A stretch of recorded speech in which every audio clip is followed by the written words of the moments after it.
नमस्कार दोस्तों। आज मैं आपको शनिवार व्रत की कथा सुना रहा हूँ। एक समय सूर्य, चंद्रमा, मंगल, बुध, बृहस्पति, शुक्र, शनि, राहु और केतु इन ग्रहों में आपस में झगड़ा हो गया कि हम सब में सबसे बड़ा कौन है। सब अपने आप को बड़ा कहते थे। जब आपस में कोई निश्चय न हो सका तो सब के सब आपस में झगड़ते हुए इंद्र के पास गए और कहने लगे कि आप सब देवताओं के राजा हो, इसलिए आप हमारा न्याय करके बतलाओ कि हम सब नवग्रहों में सबसे बड़ा कौन है। राजा इंद्र इनका प्रश्न सुनकर घबरा गए और कहने लगे कि मुझ में यह सामर्थ्य नहीं जो किसी को बड़ा या छोटा बतलाऊं। मैं अपने मुख से कुछ नहीं कह सकता हूँ। हाँ, एक उपाय हो सकता है। इस समय पृथ्वी पर राजा विक्रमादित्य दूसरों के दुखों का निवारण करने वाला है, इसलिए तुम सब मिलकर उन्हीं के पास जाओ, वही तुम्हारे दुखों का निवारण करेंगे। ऐसा वचन सुनकर सभी ग्रह देवता चलकर भूलोक के राजा विक्रमादित्य की सभा में जाकर उपस्थित हुए और अपना प्रश्न राजा के सामने रखा। राजा उनकी बात सुनकर बड़ी चिंता में पड़ गए कि मैं अपने मुख से किसको बड़ा और किसको छोटा बतलाऊं। जिसको छोटा बतलाऊंगा वही क्रोध करेगा। परंतु उनका झगड़ा निपटाने के लिए एक उपाय सोचा। उन्होंने सोना, चांदी, कांसा, पीतल, सीसा, रांगा, जस्ता, अब्रक और लोहा नवों धातुओं के 9 आसन बनवाए। सब आसनों को क्रम से, जैसे सोना सबसे पहले और लोहा सबसे पीछे बिछाए गए। इसके पश्चात राजा ने सब ग्रहों से कहा कि आप सब अपने अपने सिंहासनों पर बैठिए। जिसका आसन सबसे आगे वह सबसे बड़ा और जिसका आसन सबसे पीछे वह सबसे छोटा जानिए। क्योंकि लोहा सबसे पीछे था और वह शनिदेव का आसन था, इसलिए शनिदेव ने समझ लिया कि राजा ने मुझको सबसे छोटा बना दिया है।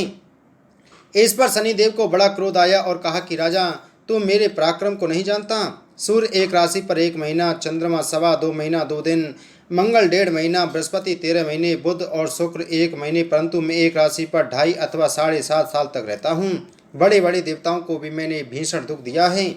राजन सुनो, राम जी को 7.5 आई और वनवास हो गया और रावण पर आई तो राम और लक्ष्मण ने सेना लेकर लंका पर चढ़ाई कर दी, रावण के कुल का नाश कर दिया। हे राजा, अब तुम सावधान रहना। राजा कहने लगा, जो कुछ भाग्य में होगा देखा जाएगा। इसके बाद अन्य ग्रह तो प्रसन्नता के साथ चले गए, परंतु शनिदेव बड़े क्रोध के साथ वहां से सिधारे। कुछ काल व्यतीत हो जाने पर जब राजा को 7.5 की दशा आई तो शनिदेव घोड़ों के सौदागर बनकर अनेक सुंदर घोड़ों के सहित राजा की राजधानी में आए। जब राजा ने सौदागर के आने की खबर सुनी तो अश्वपाल को अच्छे अच्छे घोड़े खरीदने की आज्ञा दी। अश्वपाल ऐसी अच्छी नस्ल के घोड़े देखकर और उनका मूल्य सुनकर चकित हो गया और तुरंत ही राजा को खबर दी। राजा उन घोड़ों को देखकर एक अच्छा सा घोड़ा चुनकर सवारी के लिए चढ़ा। राजा के घोड़े की पीठ पर चढ़ते ही घोड़ा जोर से भागा। घोड़ा बहुत दूर एक बड़े जंगल में जाकर राजा को छोड़कर अंतर्ध्यान हो गया। इसके बाद राजा अकेला जंगल में भटकता फिरता रहा। बहुत देर के पश्चात राजा ने भूख और प्यास से दुखी होकर भटकते भटकते एक ग्वाले को देखा। ग्वाले ने राजा को प्यास से व्याकुल देखकर पानी पिलाया। राजा की उंगली में एक अंगूठी थी, उसे निकालकर प्रसन्नता के साथ ग्वाले को दे दी और शहर की ओर चल दिया। राजा शहर में पहुंचकर एक सेठ की दुकान पर जाकर बैठ गया और अपने आप को उज्जैन का रहने वाला तथा अपना नाम वीका बतलाया। सेठ ने उसको कुलीन मनुष्य समझकर जल आदि पिलाया। भाग्यवश उस दिन सेठ की दुकान पर बिक्री बहुत अधिक हुई। तब सेठ उसको भाग्यवान पुरुष समझकर भोजन कराने के लिए अपने साथ ले गया। भोजन करते समय राजा ने आश्चर्य की बात देखी कि खूंटी पर हार लटक रहा है और खूंटी उस हार को निगल रही है। भोजन के पश्चात कमरे में आने पर जब सेठ को कमरे में हार न मिला तो सबने यही निश्चय किया कि सिवाय भिका के और कोई इस कमरे में आया ही नहीं, अतः अवश्य हार उसी ने चोरी किया है। परंतु भिका ने हार लेने से मना कर दिया। इस पर 5-7 आदमी इकट्ठे होकर उसको फौजदार के पास लाए। फौजदार ने उसको राजा के सामने उपस्थित कर दिया और कहा कि यह आदमी तो भला प्रतीत होता है, चोर मालूम नहीं होता, परंतु सेठ का कहना है कि इसके सिवाय और कोई घर में आया ही नहीं, अवश्य इसी ने चोरी की है। तब राजा ने आज्ञा दी कि इसके हाथ पैर काटकर चौरंगिया किया जाए। राजा की आज्ञा का तुरंत पालन किया गया और भिका के हाथ पैर काट दिए गए। इस प्रकार कुछ काल व्यतीत होने पर एक तेली उसको अपने घर ले गया और कोलू पर उसको बिठा दिया। भिका उस पर बैठा हुआ जवान से बैल हाँकता रहा। शनि की दशा समाप्त हो गई और एक रात को वर्षा ऋतु के समय वह मल्हार राग गाने लगा। उसका गाना सुनकर उस शहर की राजकन्या उस राग पर मोहित हो गई और दासी को खबर लेने को भेजा कि शहर में कौन गा रहा है। दासी सारे शहर में फिरती फिरती क्या देखती है कि तेली के घर में चौरंगिया राग गा रहा है। दासी ने महल में आकर राजकुमारी से सब वृतांत सुना दिया। बस उसी क्षण राजकुमारी ने अपने मन में यह प्रण कर लिया कि चाहे कुछ हो मैं इस चौरंगिया के साथ विवाह करूंगी। प्रातःकाल होते ही जब दासी ने राजकुमारी को जगाना चाहा तो राजकुमारी अनशन व्रत लेकर पड़ी रही। तब दासी ने रानी के पास जाकर राजकुमारी के न उठने का सब वृतांत कहा। रानी ने तुरंत ही वहां पर आकर राजकुमारी को जगाया और उसके दुख का कारण पूछा तो राजकुमारी ने कहा कि माताजी, मैंने यह प्रण कर लिया है कि तेली के घर में जो चौरंगिया है उसी के साथ विवाह करूंगी। माता ने कहा, पगली, यह क्या बात कर रही है? तुझको किसी देश के राजा के साथ विवाह हो जाएगा। कन्या कहने लगी कि माताजी, मैं अपना प्रण कभी नहीं तोड़ूंगी। माता ने चिंतित होकर यह बात राजा को बताई। जब महाराज ने भी आकर यह समझाया कि मैं अभी देश देशांतर में अपने दूत भेजकर सुयोग, रूपवान एवं बड़े से बड़े गुणी राजकुमार के साथ तुम्हारा विवाह करूंगा, ऐसी बात तुमको कभी नहीं विचारनी चाहिए। कन्या ने कहा, पिताजी, मैं अपने प्राण त्याग दूंगी परंतु दूसरे से विवाह नहीं करूंगी। इतना सुनकर राजा ने क्रोध से कहा, यदि तेरे भाग में ऐसा ही लिखा है तो जैसी तेरी इच्छा हो वैसा ही कर। राजा ने तेली को बुलाकर कहा कि तेरे घर में जो चौरंगिया है उसके साथ मैं अपनी कन्या का विवाह करना चाहता हूँ। तेली ने कहा कि यह कैसे हो सकता है? कहाँ आप हमारे राजा और कहाँ मैं एक नीच तेली? परंतु राजा ने कहा कि भाग्य के लिखे को कोई नहीं टाल सकता, अपने घर जाकर विवाह की तैयारी करो। राजा ने उसी समय तोरण और बंदरबान लगवाकर अपनी राजकुमारी का विवाह चौरंगिया बना विक्रमादित्य के साथ कर दिया। रात्रि को जब विक्रमादित्य और राजकुमारी महल में सोए तो आधी रात के समय शनिदेव ने विक्रमादित्य को स्वप्न दिया कि राजा, कहो मुझको छोटा बतलाकर तुमने कितना दुख उठाया।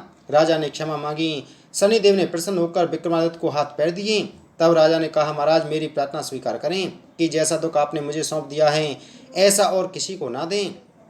शनिदेव ने कहा कि तुम्हारी यह प्रार्थना स्वीकार है। जो मनुष्य मेरी कथा सुनेगा या कहेगा उसको मेरी दशा में कभी किसी प्रकार का दुख नहीं होगा, और जो नित्य ही मेरा ध्यान करेगा या चींटियों को आटा डालेगा उसके सब मनोरथ पूर्ण होंगे। इतना कहकर शनिदेव अपने धाम को चले गए। राजकुमारी की आंख खुली और उसने राजा के हाथ पांव से सलामत देखे तो आश्चर्य को प्राप्त हुई। उसको देखकर राजा ने अपना समस्त हाल कहा कि मैं उज्जैन का राजा विक्रमादित्य हूँ। यह बात सुनकर राजकुमारी अत्यंत प्रसन्न हुई। प्रातःकाल राजकुमारी से उसकी सखियों ने पूछा तो उसने अपने पति का समस्त वृतांत कह सुनाया।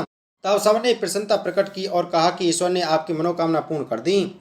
जब उस सेठ ने यह बात सुनी तो वह विक्रमादित्य के पास आया और राजा विक्रमादित्य के पैरों पर गिरकर क्षमा मांगने लगा कि आप पर मैंने चोरी का झूठा दोष लगाया, अतः आप मुझको जो चाहें दंड दें। राजा ने कहा, मुझ पर शनिदेव का कोप था, इसी कारण यह सब दुख मुझको प्राप्त हुआ, इसमें तुम्हारा कोई दोष नहीं। तुम अपने घर जाकर अपना कार्य करो। सेठ बोला कि मुझे तभी शांति होगी जब आप मेरे घर चलकर प्रीतिपूर्वक भोजन करोगे। राजा ने कहा कि जैसी आपकी मर्जी हो वैसा ही करें। सेठ ने अपने घर जाकर अनेक प्रकार के सुंदर भोजन बनवाए और राजा विक्रमादित्य को प्रीति भोज दिया। जिस समय विक्रमादित्य भोजन कर रहे थे, एक अत्यंत आश्चर्य की बात सबको दिखाई दी। जो खूंटी पहले हार निकल गई थी, अब वह हार उगल रही है। जब भोजन समाप्त हो गया तो सेठ ने हाथ जोड़कर बहुत सी मोहरें राजा को भेंट की और कहा कि मेरे सिकंबर नामक एक कन्या है, उसका पानी ग्रहण आप करें। उसके बाद सेठ ने अपनी कन्या का विवाह राजा के साथ कर दिया और बहुत सा दान दहेज आदि दिया। इस प्रकार कुछ दिनों तक वहां निवास करने के पश्चात विक्रमादित्य ने शहर के राजा से कहा कि अब मेरी उज्जैनी जाने की इच्छा है। फिर कुछ दिन के बाद विदा लेकर राजकुमारी मनभावनी, शेर की कन्या सिकमरी तथा दोनों जगह के दहेज में प्राप्त अनेक दास दासी, रथ और पालकियों सहित विक्रमादित्य उज्जैन की तरफ चले। जब शहर के निकट पहुंचे और प्रवासियों ने राजा के आने का संवाद सुना तो समस्त उज्जैन की प्रजा आगमन के लिए आई। तब बड़ी प्रसन्नता से राजा अपने महल में पधारे। सारे शहर में बड़ा भारी महोत्सव मनाया गया और रात्रि को दीपमाला की गई। दूसरे दिन राजा ने शहर में यह सूचना कराई कि शनिचर देवता सब ग्रहों में सर्वोपरि हैं। मैंने इनको छोटा बतलाया इसलिए मुझको यह दुख प्राप्त हुआ। इस कारण सारे शहर में सदा शनिचर की पूजा और कथा होने लगी। राजा और प्रजा अनेक प्रकार के सुख भोगती रही। जो कोई शनिचर की इस कथा को पढ़ता या सुनता है, शनिदेव की कृपा से उसके सब दुख दूर हो जाते हैं। शनिवार की कथा को व्रत के दिन अवश्य पढ़ना या सुनना चाहिए।